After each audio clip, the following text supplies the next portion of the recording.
I am issuing an arrest warrant for the masked vigilante known as Spider-Man.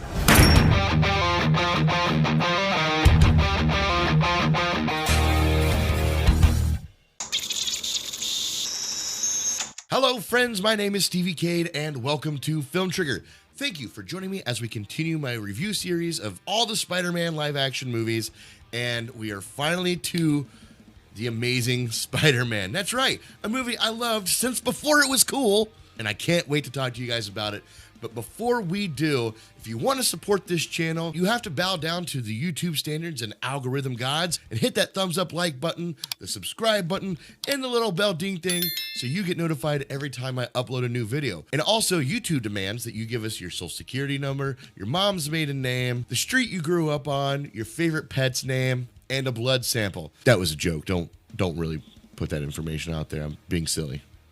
Without further ado, let's dive into my review for The Amazing Spider-Man.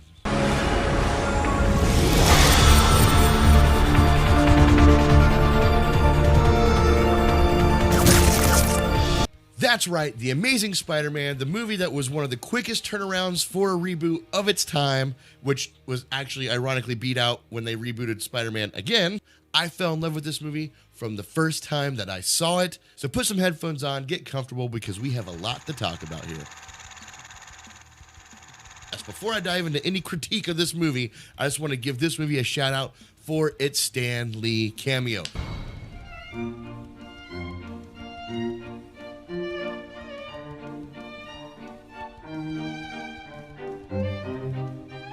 This cameo is just perfection to me. It's classy, and it's the most Spider-Man thing you could have done. So, Marc Webb, well done with that. Now, the first thing I wanted to jump into when it comes to this movie is the score. As you guys know, as I said in my previous review, if I don't mention the score, that's because I didn't notice it. And if I didn't notice it, then you didn't do a good enough job catching my attention. I love this score, specifically Spider-Man's theme. Now, I've heard some other YouTubers out there say that they don't like this score. It doesn't have a Spider-Man feel to it.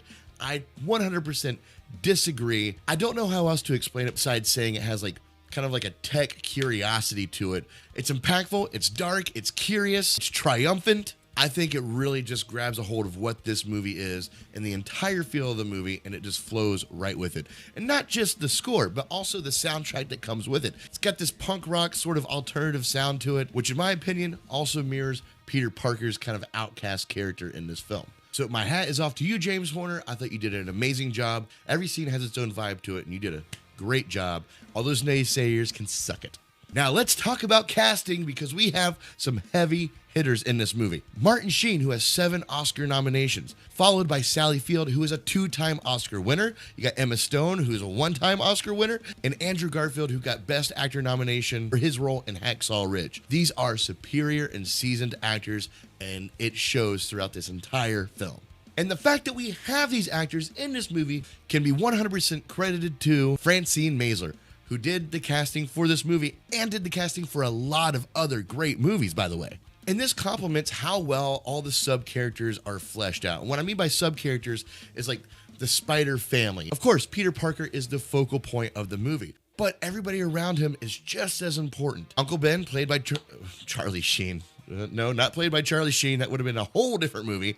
Uncle Ben, played by Martin Sheen. He's funny, he's genuine, and he's stern. He's the bridge that gives Peter's insight into his parents' mysterious past. His role in this movie is way bigger than it has been in any of the previous films. The same goes with Aunt May. She has the biggest range of emotions in this movie, and they kind of mirror Peter Parker's emotions as the movie pans out. But Aunt May goes from a happily married woman of many years, almost minimal to no cares in the world, and she falls into a dark depression in this movie. Yes, in the previous films, and I'm going to do a lot of comparing and contrasting, so just accept that. Aunt May, we saw her a little troubled, we saw her sad. But this is different. This is way deeper. We see the PTSD that Aunt May is going through. It's affecting her physically, mentally, and she is bogged down by it, on top of what she's going through with Peter. Sally Field just knocked it out of the park with this performance. Please go to sleep. I can't sleep. Don't you understand? I can't sleep.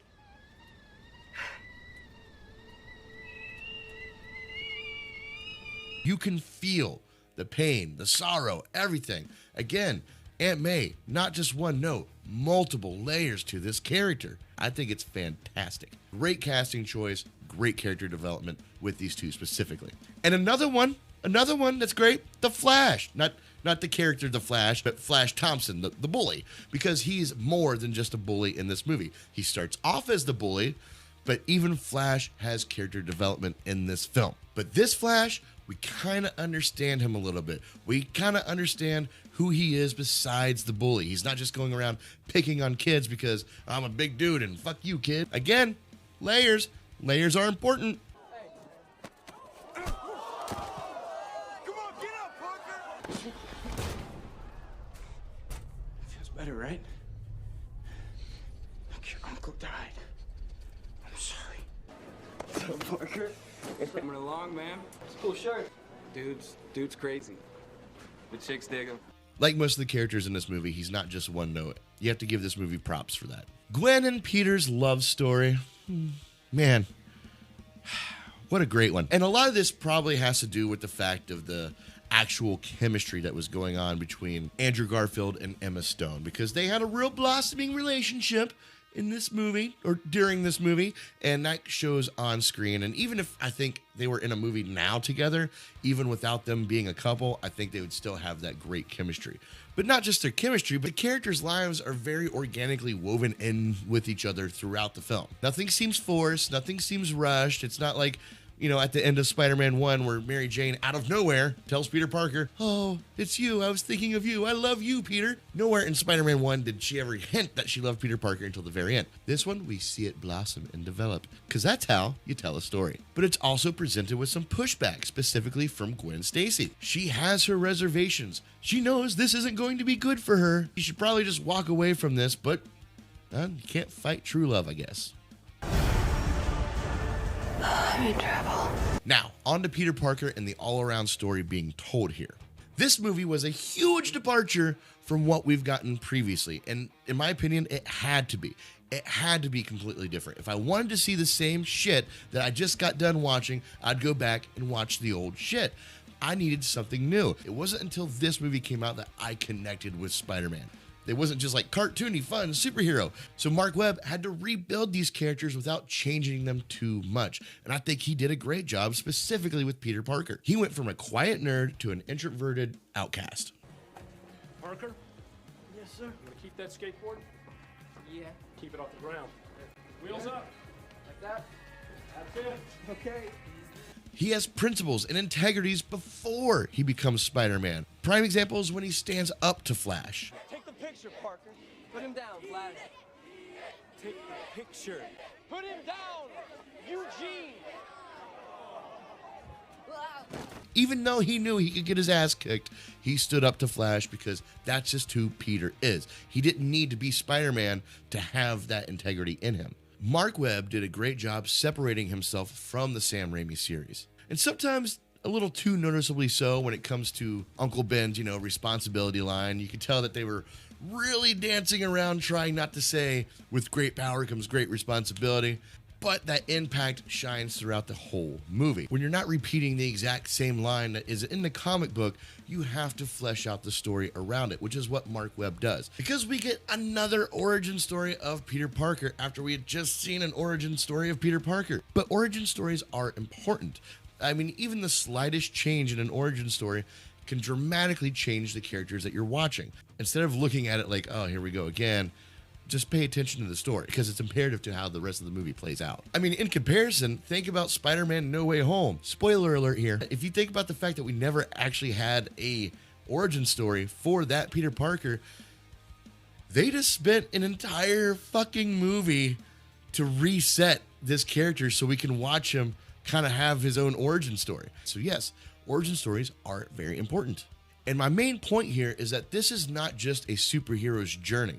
This is a story of responsibility. This is what I mean. Like, he didn't harp on Uncle Ben saying that responsibility line as much as reverb the intent behind it throughout the movie. Because Peter Parker's storyline is completely based about him finding that responsibility that he has. When he first becomes Spider-Man, he's on a power trip. He's searching for one dude. He's acting like a vigilante, which Gwen Stacy's dad totally calls him out for. Actually, multiple people call him out for it, but he doesn't want to see it. He doesn't want to believe it. He is too blinded that he doesn't know how to be a superhero. It's not until he saves somebody's life for the first time that his superhero journey actually begins.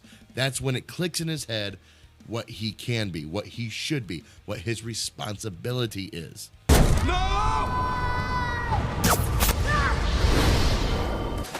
My son. My son. My son. You don't need Uncle Ben to say with great power comes great responsibility. The movie says it for you. The story says it for you.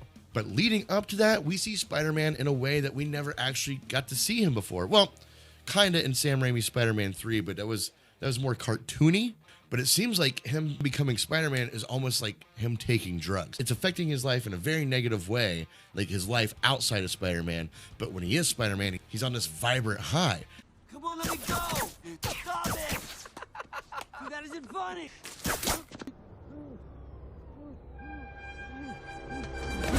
So when he saves that person's life, him learning to become that hero is earned. And by the end of this film, I understand his character a lot more because of that. Okay, now on to the plot that is based around Peter Parker's parents.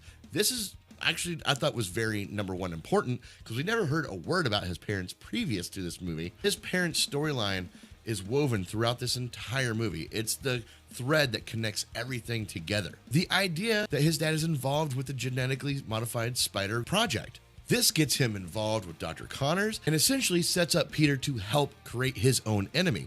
Everything is woven together just superbly. And again, it is now his responsibility to correct that action because he helped create this monster. I gotta stop him because I created him. That's not your job. Maybe it is.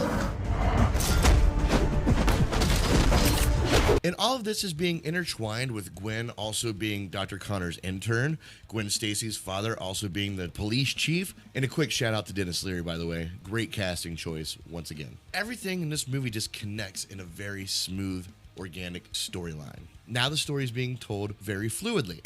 What about visually? Abso-fucking-lutely. The cinematography in this movie is absolutely just breathtaking. John Schwartzman, who was the cinematographer for this movie, just crafted this very well. This is a beautifully shot movie that just changes tone from the previous three films. It's much darker, it's much grittier, and the movie just seems bigger. And speaking of dark and gritty, I've been holding off on talking about this, but this is one thing I just can't wait to discuss. Spider-Man's suit. This is my favorite suit in the entire, anything Spider-Man. This is my favorite costume that he wears. But this suit is absolutely beautiful. The interweaving blues and reds, a total redesign of the costume was a brave and very smart choice in my opinion. I love its rubberized texture, and I also just enjoy how like the spider web in the suit is recessed instead of bumpy and sticking out. It looks gritty, it looks homemade. It's almost perfect in my opinion. And the only thing that could have made this suit perfect is if they took the big eyes from Spider-Man 2 and put it on this suit. That would have been it for me. That would have been the perfect suit. And I still hope we see this suit again in a movie. And I know people didn't like it. People had a hard time with it. But now y'all coming around, aren't you? Now y'all coming around, figuring out how great this movie is, how awesome it looks. Where were you guys like 10 fucking years ago? Jesus. But also in addition to this suit are the web shooters. Yeah, we got rid of the organic gross things. But this is going to lead me into what I'm on the fence about when it comes to this film. So the web shooters are now tech-based instead of organic, and I think that's great. I think this really plays into Peter Parker's intelligence. He designs the web shooters himself. Also adds an element of danger. What if the web shooters get broken or stop working for whatever reason? They have the cool little like red LED light on them. I thought that was a great addition to it as well. So why am I on the fence about it? If I love him so much, why am I on the fence about it? Because Peter Parker didn't create the actual webbing himself.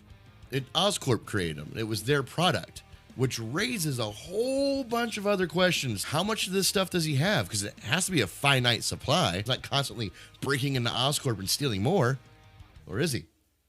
Will Oscorp notice their product missing? Will Oscorp notice their product is what he's using? They had engineers, people that design this, people that know this substance inside and out. They would recognize it if it was being flung all around the city, right?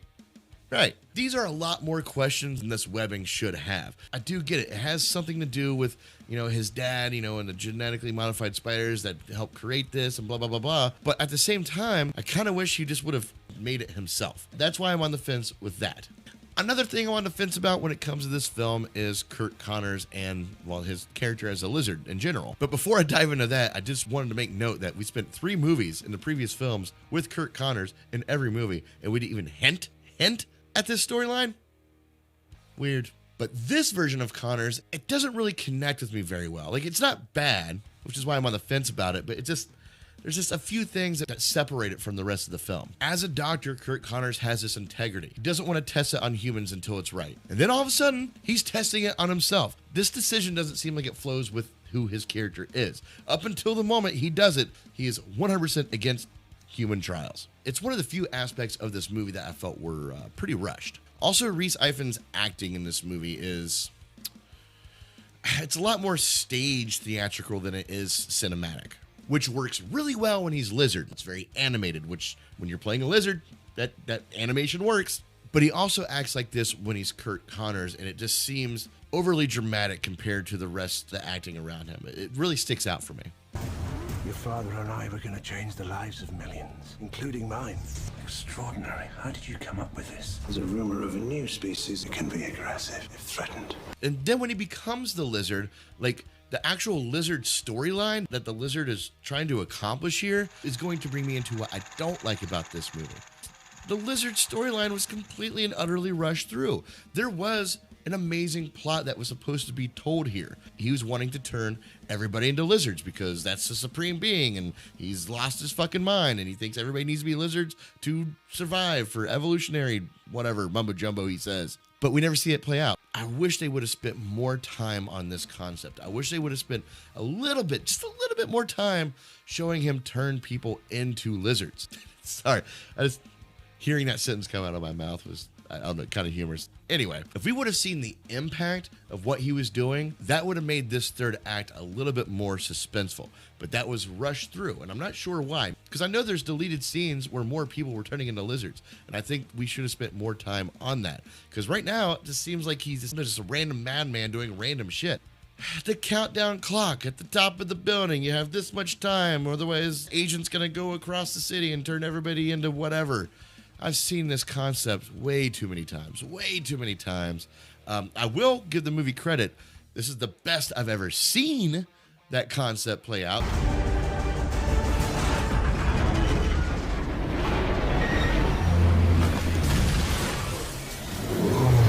But as for a suspenseful ending, been there, done that, seen it before. Just wish they would have been a little bit more creative, but overall, I am super excited that this movie is finally getting the love and the respect that it deserves. I could not figure out why people didn't like this version. Maybe you still don't. Let me know in the comments below, because I don't understand it. The story is superb. The acting is out of this world. The cinematography is beautifully shot. It's just an all-around, well-told, and visually shot film. And for these reasons, I'm giving this movie an A+. That was wonderful. Bravo! I loved that. Oh, it was great. There you have it. There's my review for The Amazing Spider-Man. Let me know what you guys think about this movie in the comments below. Are you one of those people that didn't like it and still don't? Did you not like it before, but you're finally coming around? Or are you OG like me and you've loved this movie since it first came out? Let me know, and also be sure to check out some more of my videos. And as always, stay trigger happy, my friends. Peace. If you're gonna steal cars, don't dress like a car thief. You a cop? You seriously think I'm a cop in a skin-tight red and blue suit?